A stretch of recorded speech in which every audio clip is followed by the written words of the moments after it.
Let me tell you a little story. A father wanted his children to understand the Holocaust, and he decided to take them to Yad Vashem in Jerusalem. That's the memorial to the 11 million victims of the attempt to eradicate the Jewish people.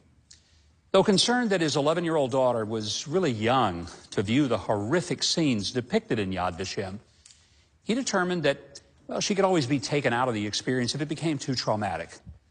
Now, the little girl viewed the section depicting the Warsaw Ghetto.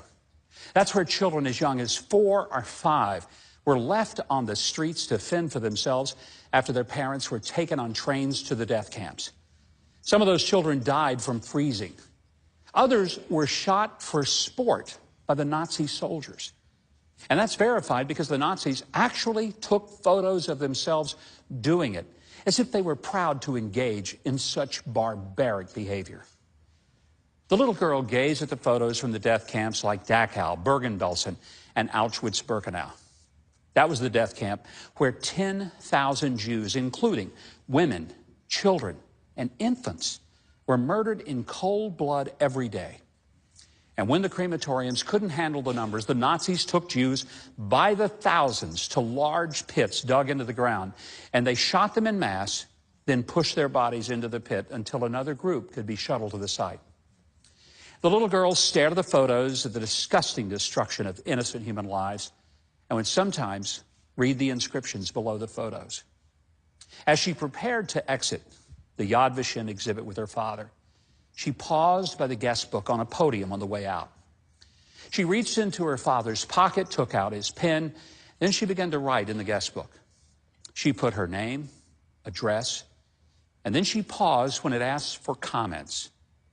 The father watched over her shoulder to see if what she wrote might help him to know whether the lesson of the Holocaust had registered with his young daughter.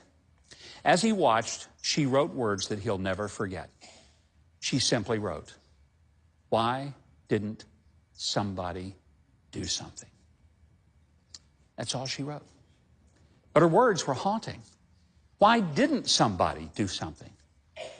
It was hard for her to understand how such despicable things could be happening to human beings, and no one would speak up or stand up and try to stop it. She put the pen back into her father's pocket, and she didn't speak for several hours. But he never had to ask again if she understood the lesson of the Holocaust. That little girl goes to another podium almost every day these days. It's one at the White House. That little girl was my daughter, Sarah, who is now a wife, a mother, and you know her as press secretary to the President of the United States.